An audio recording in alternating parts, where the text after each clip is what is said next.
welcome. I am here with a good friend, and hopefully a good friend, and fellow artist, Audrey Krol. What advice could you give to someone who wants to try art for the very first time? Do you have any tips, some advice for them, or where to start? Like, where do I start?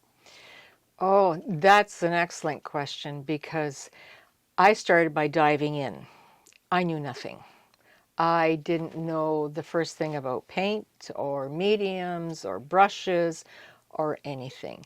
And so I think if someone were to ask me now, I would say, find somebody that you can sit down and talk to. Ask them the questions. Ask them about, how do I start? What do I need? What kind of brushes do I need?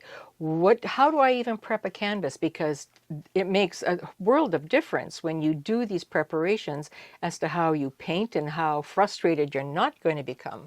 So it's finding that information. It's the most basic information out there, but you can't always find it. And I struggled that way. I mean, I went on YouTube and searched all over trying to find out why I was struggling when I really wanted to paint. And it was when I found someone to answer, these are the brushes that you would use for acrylic. This is the reason why. This is what you use for oils. This is the reason why. How do I clean them? This is what you do, clean them with. When you have a canvas, I mean, it's great. They may be prepped by the store or whatever, but you may have trouble with them. How do you alleviate that? Because that's going to be frustrating for you.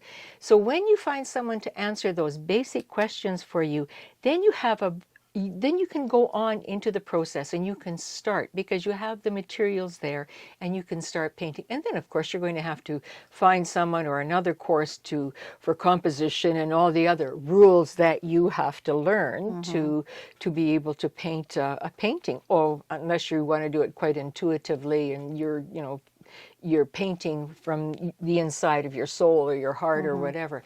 But you need to start off with something. How is this going to react? Ask somebody and then try them out, and play with those things.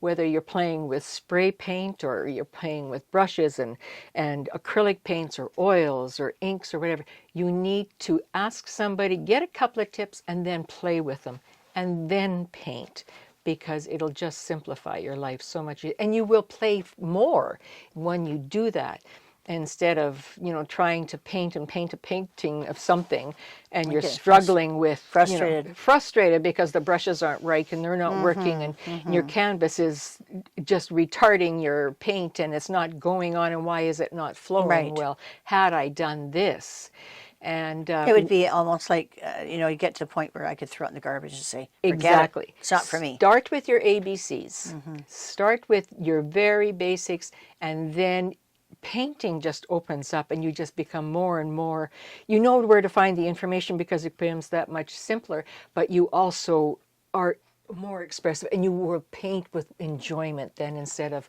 frustration. But get your basics. I totally recommend it. After what I went through and how I started, now you start with your basics. Find someone to tell you your basics, the simple things. Thank you so much. You have just inspired me. We're going to do a new series on process art discovery and on Doreen Velin about this very same subject, because I think this is very, very important. If people go on some of my first videos, I do give a lot of instruction, but you're right. It was more like a basic, the color wheel, the warms and cools, that kind of thing. A little bit about brushes, but I think we could do a separate video on brushes, a separate video on brands of paint, kinds of paint, whether it's student quality, gesso, how to start it, like very basic, and do short little videos. I think we've just inspired our videographer to put on a new series for us. So keep with us, and we're going to stay tuned. We're going to do more of this. Thanks. Bye-bye.